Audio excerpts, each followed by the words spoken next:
Sit down. बेटा कल हम लोगों ने अपने शरीर के अंगों के बारे में कुछ जानकारी ली थी। कल पहले मैंने आप लोगों को शरीर के बाहरी अंग जो हमें अपने आंखों से दिखाई देते हैं, जिनको हम लोग देख सकते हैं, उनके बारे में पढ़ा था। कौन कौन से अंग थे वो? एक बच्चा। आंख, हाँ ठीक है, जीभ और त्वचा, जिनको कि हम ज्ञानेंद्रियां भी कहते हैं। और कल ही मैंने आप लोगों को शरीर के आंतरिक अंगों के बारे में भी बताया था। कुछ अंग हमारे शरीर के अंदर होते हैं और अपना काम करते हैं ना। कौन सा अंग मैंने कल बताया था? हृदय। सबसे पहला अंग था हृदय। हृदय शरीर के किस हिस्से में पाया जाता है? शरीर के कौन से, दाएं कि बाएं, कौन से हिस्से में? बाएं, लेफ्ट, बाएं साइड पर ऊपर की तरफ, गर्दन के नीचे ऊपर की तरफ पाया जाता है। इसका आकार मुट्ठी के जैसा होता है। एक मुट्ठी के आकार का हृदय हमारे होता है।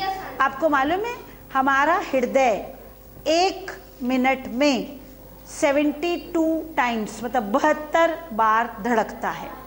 कितना? 72। इसकी जो धड़कन है 72 है। और हृदय क्या काम करता है? रक्त संचार, खून का दौरा। जो हमारे शरीर में जितना भी खून है वो हृदय से होकर जाता है, वो रक्त को साफ करता है। क्या करता है? साफ करता है। रक्त को शुद्ध और अशुद्ध दो, जैसे टंकी होती है ना, इस तरह से एक टंकी होती है। 1 मिनट से कम समय में हृदय पूरे शरीर का, रक्त पूरे शरीर का चक्कर लगा लेता है। ठीक है, आज हम इसी से संबंधित एक और चीज पढ़ने जा रहे हैं। आप लोग बताइए कि हम लोग पूरे दिन भर में कितनी सांस लेते हैं? कोई बताएगा? 24 घंटे हम निरंतर सांस ले रहे। हमने गिना नहीं है ना कभी भी, हम लोग गिन नहीं पाते हैं कि सांस जा रही है, आ रही है। तो ये कौन कर रहा है? नाक। नाक से हवा अंदर कहाँ जा रही है? तो आज हम लोग जो दूसरा अंग पढ़ने जा रहे हैं, आप लोगों ने गुब्बारा देखा है? हमारे शरीर के अंदर 2 लंग्स होते हैं।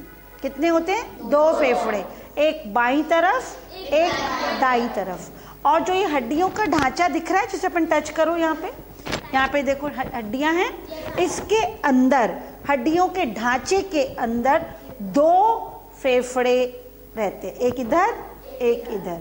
जब हम सांस अंदर लेते हैं, ले अंदर, तो हमारे फेफड़े फूल जाते हैं। तो हमारे फेफड़े फूल जाते हैं, गुब्बारा फूल जाता है। और जब सांस को देखो, जब निकालते हैं तो पता नहीं चलता है, जब लेते हैं तो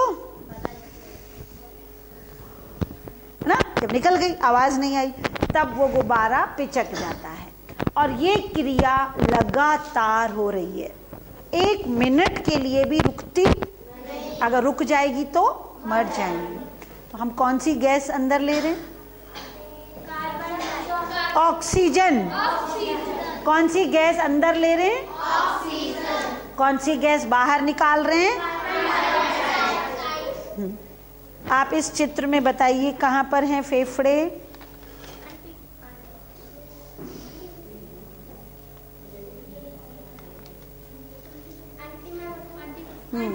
अपने किताब खोलिए, ये रहा। हाँ, सब लोग चित्र में देखिए, 2 नीले रंग के फेफड़े किताब में दिख रहे हैं। और यहाँ हैं, लेकिन वो नीले रंग के नहीं हैं, छोटे छोटे 2 फेफड़े हैं। देखो ये रहे। अपने बुक में देखिए, बुक दिखाइए मुझे, दो मुझे। इन 2 फेफड़ों के बीच में एक नली भी है, जिसको क्या कहा गया है? श्वसन की नली। हम लोग अपने गले पे ऐसे हाथ रखो। यहाँ पर दो नलियाँ दिखती हैं, एक तो जो होती है सीधा खाना खाने की और एक सांस लेने की, दोनों नलियाँ आसपास होती हैं। एक से हवा जाती है, जब हम लोग आ मुँह करते हैं, डॉक्टर कहता है मुँह खोलो आ, तो वो नली दिखती है ना, इधर नली दिखती है जहाँ से हवा अंदर जाती है, और वहाँ से हवा अंदर जाने के बाद ये दो में डिवाइड हो जाती है। जैसे ये है सांस की नली, फिर ये इधर दो भागों में बट जाती है। यहाँ पर एक फेफड़ा होता है और एक फेफड़ा यहाँ पर, समझ गए? ये क्या है? श्वास की नली। ये एक होती है ऊपर यहाँ गले में, जब ये नीचे जाती है तो दो में बट जाती है, ऐसे एक लेफ्ट एक राइट, और ये फेफड़े हैं। और जो ये नली है ना, जब यहाँ एक पतला पतला ऐसे जाल बना लेती है, ये खूब सारा इसमें ब्लड होता है, खून होता है, इस तरह से जाल होता, और जैसे सांस जाते तो एकदम लाल रंग के फेफड़े होते हैं, और उन लाल रंग के फेफड़ों से उसमें खूब सारा ऑक्सीजन जाता है और कार्बन डाइऑक्साइड बाहर निकलता है। समझ गए? सब अपने चित्र देखो सब लोग।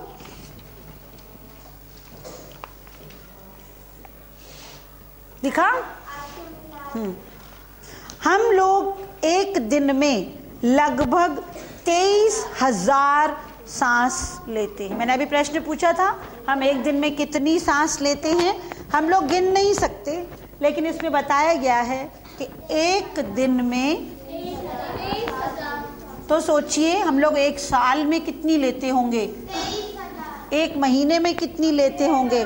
इसको पहले एक महीने में करने के लिए 30 दिन से करना पड़ेगा गुणा, फिर एक साल में करने के लिए इसको 12 महीने में कितने होते हैं, एक साल में कितने महीने होते हैं, 12 से गुणा करना पड़ेगा। मतलब लाखों सांस अपनी जिंदगी में लेते हैं, और एक सांस भी रुक जाए तो बेहोश हो जाते हैं। जो इंसान बेहोश हो जाता है ना, एकदम से थोड़ी देर के लिए सांस रुक जाती है, या सांस नहीं रुकती है, उसका ब्रेन में ऑक्सीजन नहीं पहुंचता है, तो हम कहते हैं बेहोश हो गया। तो और जब उसको फिर हिला हिला के उसका सांस शुरू किया जाता है। अब उसके बाद जो अंग हम पढ़ेंगे उसका नाम है, अच्छा मैंने यहाँ बताया कि ये जो नली है गले में दो तरह की है ना, एक से सांस, एक से दूसरी से क्या जाता है, खाना, दूसरी नली से जाता है भोजन। तो भोजन जो हम लोग एक रोटी, या अभी आप लोग जो खाना लाए हो, टिफिन ले आए हो, जब मुंह में डालते हैं उसको चबाते हैं, चबाने के बाद क्या करते हो, ऐसे निगलते हैं, आवाज करते हैं, आवाज करते हैं, वो अपने आप लुढ़क के नीचे चला जाता है, अपने आप लुढ़क जाता है, जीभ उसको नीचे लुढ़का देती है, क्योंकि जीभ में लार होती है, लार और रोटी एकदम घुल जाती है, मतलब गोल जैसे जिसको कहते हैं कि दाल जैसे घुली हुई होती है, या सूप या चाय कुछ भी या पानी, वो सीधा यहाँ से जाता कहाँ है,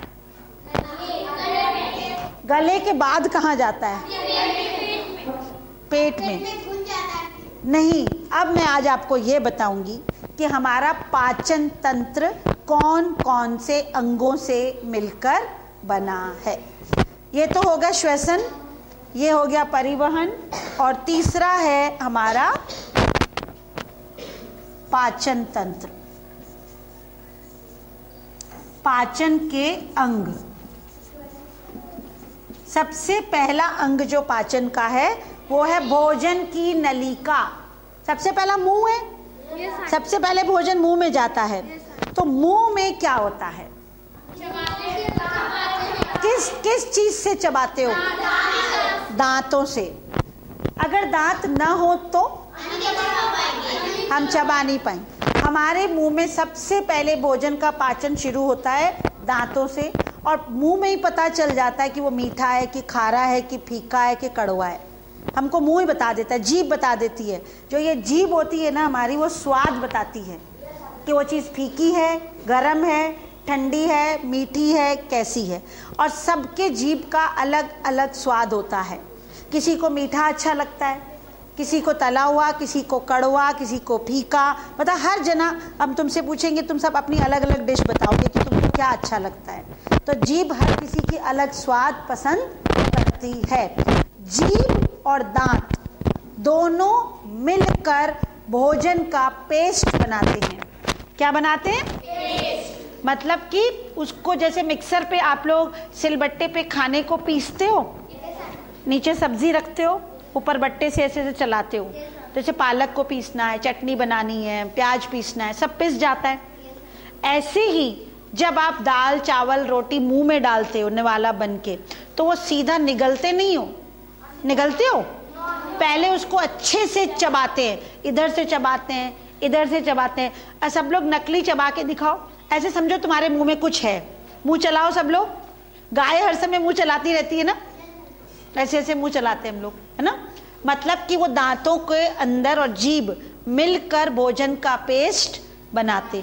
जब वो अच्छी तरह से चब जाता है, तब हम अपने आप भोजन को नीचे धकेल देते हैं। कहते जल्दी खाओ, जल्दी खाओ। जल्दी नहीं खाना चाहिए, धीरे धीरे खाना चाहिए, फंस जाता है गले में। इन दांतों की संख्या कोई बताएगा कितनी होती है? क्या 32 के 32 दांत एक जैसे होते हैं? किसी के नहीं। दांतों के कई प्रकार होते हैं, कोई दाढ़ होती है, कोई आगे के होते हैं, कोई नुकीले होते हैं। जैसे हर चीज का अलग अलग काम होता है, तो आगे के दांतों का क्या काम है? हमें नहीं काटना फल को। जैसे फल खाओगे, अमरूद खाओगे, केला खाओगे, तो दांत से काटते हो, है ना। और जब चावल और दाल खाते हो तो नहीं डालते हो, फिर किनारे पे कर देते हो, डालते ही वो साइड में चला जाता है ना। और जो दाढ़ें होती हैं वो सिलबट्टे की तरह उसमें पीसती हैं उसको, दाल और चावल को पीसने लगती है। जैसे सिलबट्टा नहीं होता है घर में, तो ये दाढ़ और ऊपर की दाढ़ मिल के उसको ऐसे ऐसे ऐसे करके पीस देती हैं। और जब एप्पल खाना हो या कोई चीज़ तोड़ के खानी हो, तो आगे के दांत हमारे हेल्प करते हैं। और अगर कोई बहुत कठोर चीज़ हो, तो किनारे के नुकीले दांत, ये 4 दांत हैं, 2 ऊपर 2 नीचे, जैसे शेर के होते हैं ना, ऐसे हमारे भी 2 इधर 2 इधर नुकीले दांत हैं। ये कठोर चीज़ों को खाने के लिए काम, जैसे अखरोट तोड़ना है, या आपको कोई काजू बादाम या कोई ऐसी हार्ड चीज़ खानी होती है कठोर, तो हम लोग टॉफ़ी खाते हो, लेकिन टॉफ़ी को दांतों से चबाते नहीं, मतलब चूसते हो। चॉकलेट खाना हो तो ये किनारे वाले दांत काम आते हैं। हमारे शरीर में पाचन के अंग में सबसे पहले आते हैं दांत। दांत कितनी तरीके के होते हैं? कितने होते हैं? 32। एक वयस्क में, बच्चों में नहीं होते, बच्चों में बाद में 32 होते हैं, 28 होते हैं। मतलब आप लोगों के दांत टूट चुके हैं, नए आ चुके हैं। पहले दूध के 20 दांत होते हैं, वो टूट जाते हैं, फिर बड़े दांत आते हैं। और जब तक अभी तुम 18 साल के हो जाओगे, तो अभी तुम्हारे मुंह में 28 दांत हैं। 18 साल के बाद 4 दाढ़ें और आएंगी, तब पूरे 32 दांत हो जाएंगे। दांत के बाद होता है भोजन नलिका, फूड पाइप जिसको कहते हैं। खाना हमारा इधर चला गया। अब भोजन नलिका से खाना कहाँ गया? कोई बताएगा मुझे? पेट में। पेट के कोई अंग का नाम किसी को आता है? अपना अपना बुक खोलो, अपनी अपनी बुक खोलो। ये देखो, ये मुंह है, ये मुंह से खाना नीचे आ गया, ये भोजन नलिका है, ठीक है। अब भोजन नलिका से खाना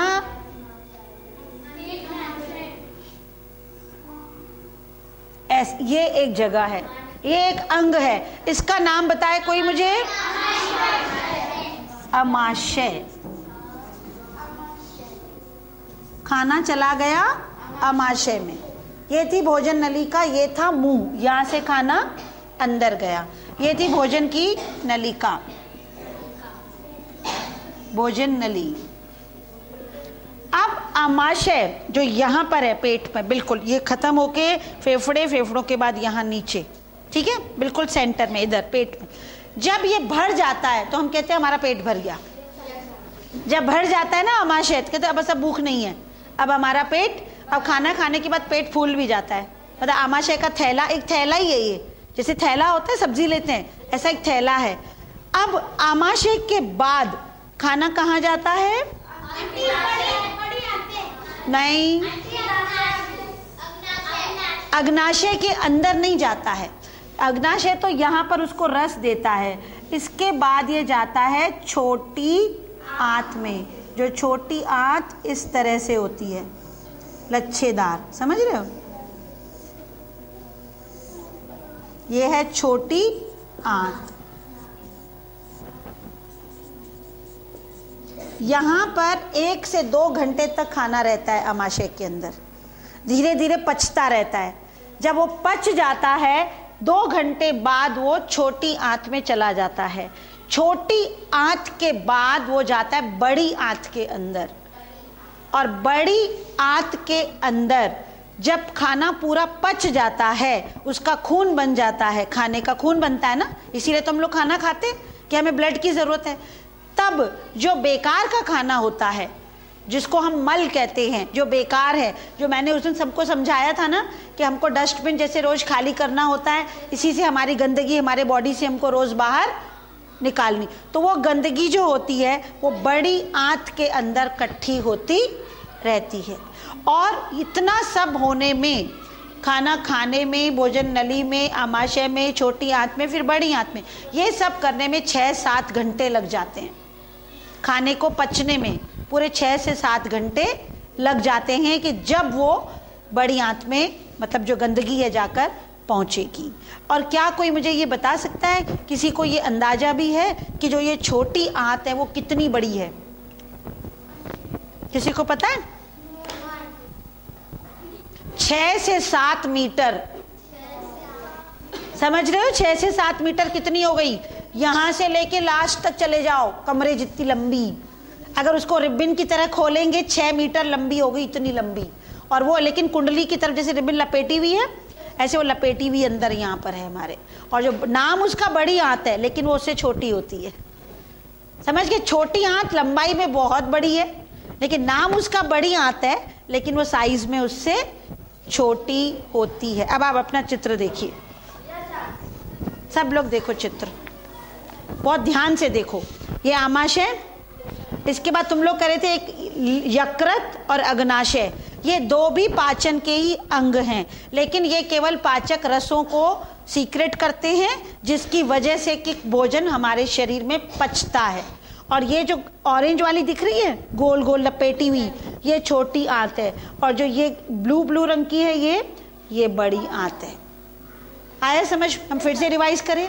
खाना पहले दांतों ने चबाया, मुंह में गया, मतलब दांतों ने उसको थोड़ा सा सॉफ्ट किया, फिर भोजन नलिका में आया, भोजन नलिका के बाद आमाशय में गया, आमाशय के बाद छोटी आंत में गया, छोटी आंत के बाद बड़ी आंत में। जो काम की चीजें थी वो सब बॉडी ने ले ली हमारे, और जो बेकार चीज थी वो बाहर गंदगी के रूप में बाहर शरीर से निकल जाती है। अब आप मुझे बताइए, भोजन नलिका के बाद हम कौन सा अंग लिखेंगे? आमाशय। आमाशय से भोजन जाएगा छोटी आंत, और छोटी आंत से बड़ी आंत में, और बड़ी आंत से फिर बाहर, जो खाना नहीं पचा है बाहर, और जो पच गया है वो बॉडी के अंदर चला जाएगा। पचा हुआ भोजन जब 6 या 7 घंटे में शरीर में ब्लड बन जाता है, तो ब्लड नलिकाओं के जरिए हमारे पूरे शरीर में दौड़ने लगता है।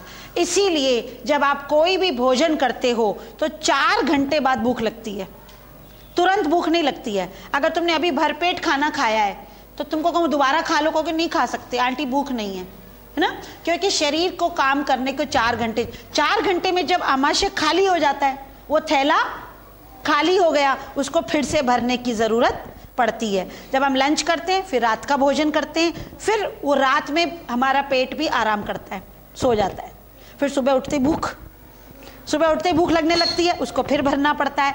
इसी तरह से हम जिंदा रहते हैं, इसीलिए हमें भोजन की आवश्यकता होती है। इसमें 2 अंग और हैं जिनका नाम मैंने नहीं लिखा है, वो हैं अग्न्याशय और यकृत। ये 2 ग्रंथियां हैं जो भोजन को पचाने के लिए रस स्त्रावित करती हैं। कुछ आया बात समझ में कि नहीं? अगर कुछ नहीं समझ में आया हो तो बताओ। ठीक से समझ में आई? अब सब लोग कल ये चित्र बना के आओगे। सब लोग अपने अपने कॉपी में ये चित्र बना के आएंगे। देखो इसमें सब लिखा है, अमाशय, ग्रहणी, पित्ताशय, अग्नाशय, बड़ी आंत, छोटी आंत और मलाशय। ये है पाचन तंत्र का चित्र। कोई ऐसा पॉइंट जो समझ में नहीं आया हो मुझसे पूछ सकते हो। सब आया समझ? हाँ, ये चित्र बनाओगे और अंगों के नाम याद करोगे। अंडरस्टैंड?